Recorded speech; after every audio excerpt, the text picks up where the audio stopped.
ભારત સરકારના મહિલા અને બાળ કલ્યાણ વિભાગના કેન્દ્રીય મંત્રી અન્નપૂર્ણા દેવી નર્મદા જિલ્લાના એકતાનગર સ્થિત ટેન સિટી 2 ખાતે યોજાયેલી ઝોનલ કોન્ફરન્સમાં સહભાગી થવા આવ્યા હતા. મંત્રી કોન્ફરન્સ બાદ સરદાર વલ્લભભાઈ પટેલની સૌથી ઊંચી પ્રતિમા સ્ટેચ્યુ ઓફ યુનિટીના આદરભાવ સાથે મુલાકાતે પહોંચ્યા હતા. કેન્દ્રીય મંત્રી અન્નપૂર્ણા દેવી સ્ટેચ્યુ ઓફ યુનિટી પરિસરમાં આવી પહોંચતા એસઓયુના મુખ્ય કારોબારી અધિકારી અમિત અરોરા, જિલ્લા કલેક્ટર એસ.કે. મોદી, પ્રયોજના વહીવટદાર ડોક્ટર અંશુ વિલ્સન અને એસઓયુના અધિક કલેક્ટર શ્રી ગોપાલ બામણીયાએ સ્વાગત કર્યું હતું. ત્યારબાદ મંત્રીએ પ્રદર્શની કક્ષામાં ગાઈડ પાસેથી સ્ટેચ્યુ ઓફ યુનિટીના નિર્માણની માહિતી મેળવી હતી.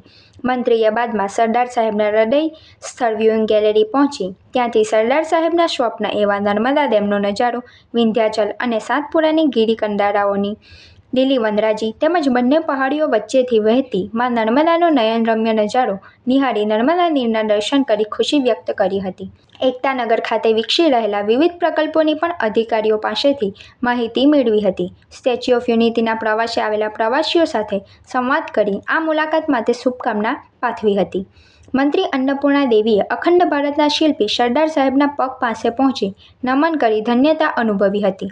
સરદાર સાહેબના જીવનની ઝાંખી કરાવતી ફિલ્મ નિહાળ્યા બાદ મંત્રીએ મુલાકાત પોથીમાં સ્ટેચ્યુ ઓફ યુનિટી વિશે પોતાનો અભિપ્રાય નોંધ્યો હતો. આ અવસરે એસઓયુના મુખ્ય કારોબારી અધિકારી અમિત અરોરાએ મંત્રીને સરદાર સાહેબની પ્રતિકૃતિ ભેટ કરી હતી. મંત્રીએ બાદમાં સરદાર સરોવર નર્મદા ડેમની મુલાકાત કરી અધિકારીશ્રીઓ પાસેથી વિગતવાર માહિતી મેળવી હતી. ત્યાંથી પરત સ્ટેચ્યુ ઓફ યુનિટી પરિસરમાં પહોંચી સરદાર સાહેબના જીવન કવરની ઝાંખી કરાવતો લેઝર શો નિહાળ્યો હતો. કેન્દ્રીય મંત્રીની આ મુલાકાત દરમિયાન રાજ્યમંત્રી સાવિત્રી ઠાકોર, મધ્યપ્રદેશના મંત્રી નિર્મલા ભુડિયા, મહિલા અને બાળ વિકાસ વિભાગના સચિવ રાકેશ શંકર, મહિલા અને બાળ વિકાસ વિભાગના અધિકારીશ્રીઓ, જિલ્લા વહીવટી તંત્રના અધિકારીઓ જોડાયા હતા.